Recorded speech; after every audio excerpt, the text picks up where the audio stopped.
बिस्मिल्लाहिर्रहमानिर्रहीम। अस्सलाम वालेकुम डियर स्टूडेंट। बेटा आज हम सादत होम ऑफ नॉलेज के चैनल से जो नया आर्टिकल स्टार्ट कर रहे हैं वो इलेक्ट्रिकल सेकेंड ईयर का सब्जेक्ट है इलेक्ट्रिकल मेजरिंग इंस्ट्रूमेंट, जिसका कोड है 8223। तो आज जो हम आर्टिकल स्टार्ट कर रहे हैं वो 18.1, 18.2 एंड 18.3। ये तीनों जो है वो आर्टिकल बेसिकली आर्टिकल 18 नंबर ही है और इसमें मल्टीप्लायर के हवाले से ये आर्टिकल है, लेकिन उसके आगे तीन सब हेडिंग दी गई हैं। तो 18.1 में कहता है कि पर्पस ऑफ मल्टीप्लायर। कि मल्टीप्लायर, पहली बात ये आती है कि मल्टीप्लायर होता क्या है, ये आपको पहले एक्सप्लेन कर दूं। कि मल्टीप्लायर एक ऐसी रेजिस्टेंस होती है जो कि किसी मूविंग कॉइल इंस्ट्रूमेंट के सीरीज में लगाई जाती है।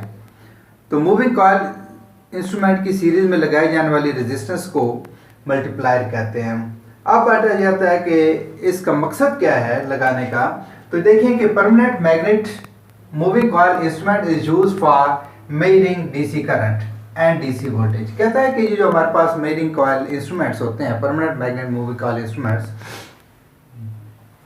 ये ऐसे इंस्ट्रूमेंट्स होते हैं जिससे आप डीसी करंट भी मेजर कर सकते हैं और डीसी वोल्टेज भी मेजर कर सकते हैं, लेकिन इनकी रेंज जो है वो बहुत कम होती है। अगर आप इनको डायरेक्टली यूज़ करते हैं तो डायरेक्टली यूज़ करने के लिए तो ये बहुत कम करंट और बहुत ही कम वोल्टेज जो है वो मेजर करके देते हैं। जैसे शंट के हवाले से, जो शंट वाला लेक्चर मैंने आपको दिया था उसमें ये आप चीज़ बताई थी कि जो मेजरिंग इंस्ट्रूमेंट्स होते हैं, परमानेंट मूविंग कॉइल इंस्ट्रूमेंट्स, वो ज़्यादा से ज़्यादा कितनी करंट रेट ले सकते हैं, 25 मिली एम्पेयर। इतनी करंट जो है वो रीड कर सकते हैं डायरेक्टली। तो अगर आपने इसकी रेंज यहाँ से इंक्रीज करनी है तो आपको बताया था कि मोटी तार की चंद टर्नें इस इंस्ट्रूमेंट के पैरेलल में लगा दी जाती हैं, जिसको हम शंट कहते हैं।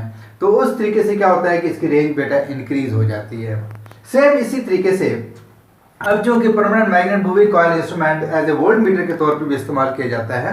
तो अगर आप इसको डायरेक्ट इस्तेमाल करते हैं डायरेक्ट, तो उस वक्त इसकी जो वैल्यू होगी वो मैक्सिमम अप्रॉक्सीमेट 50 मिली वोल्ट जो है वो डायरेक्ट मेजर कर सकता है। ये कि इसकी जो नीडल की डिफ्लेक्शन देती है वो ज़्यादा से ज़्यादा 50 मिली वोल्ट जो है वो रीड कर सकता है। लेकिन अगर आपने इसी इंस्ट्रूमेंट से 50 मिली वोल्ट से ज़्यादा रीडिंग लेनी है तो फिर लाजमी इसकी सीरीज़ में बारीक तार की बहुत ज़्यादा टर्न पर मुश्तमिल एक रेजिस्टेंस जो है वो लगा देते हैं। और याद रखिएगा ये जो रेजिस्टेंस होती है ये नॉन इंडक्टिव होती है।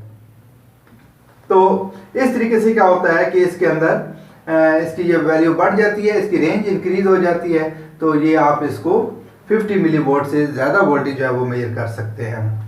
तो इसका एक मकसद यही था कि मल्टीप्लायर का एक मकसद क्या है कि आपने जो permanent magnet moving coil instruments होते हैं उनकी रेंज को इंक्रीज करने के लिए ये मल्टीप्लायर जो है वो यूज़ किया जाता है।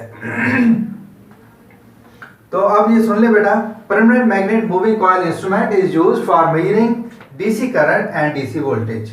When this instrument used directly, it can measure very low voltage, approximate 50 millivolt तक.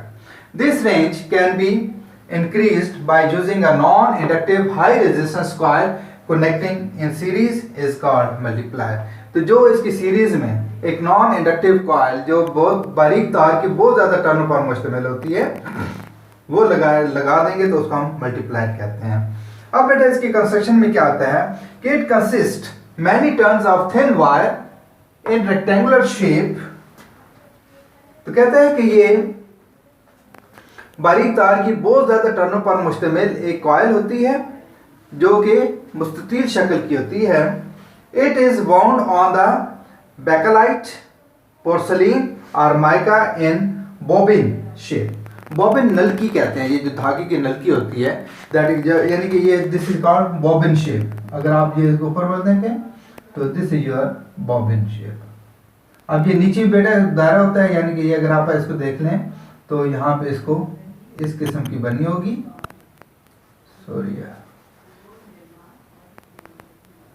एक दायरा ऊपर होता है, एक दायरा नीचे होता है और इसके दरमियान में बेटा एक होल होता है जो कि यहाँ पे, दिस इज कॉल्ड बॉबिन।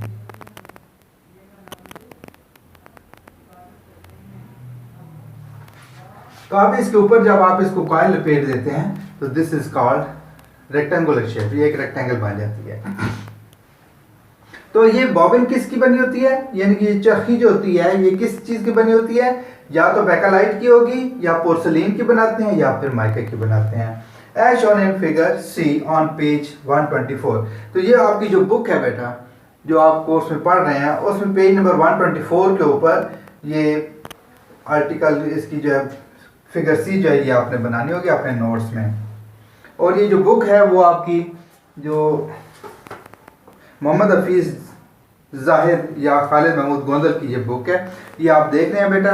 तो इस बुक को इस बुक के पेज नंबर 24 ये देख लें, पेज नंबर 124 के ऊपर ये फिगर आपको सी मिल जाएगी। तो अब आते हैं इसके एप्लीकेशंस। एप्लीकेशन क्या आती है कि यानी कि ये मल्टीप्लायर कहाँ इस्तेमाल किया जाता है। तो इसके बेटे एक है, it is use for measuring high DC voltage. तो इसका एक ही इस्तेमाल है कि अगर आपने हाई वोल्टेज डीसी मेजर करने हैं तो फिर आप इसको मल्टीप्लायर को यूज़ करते हैं।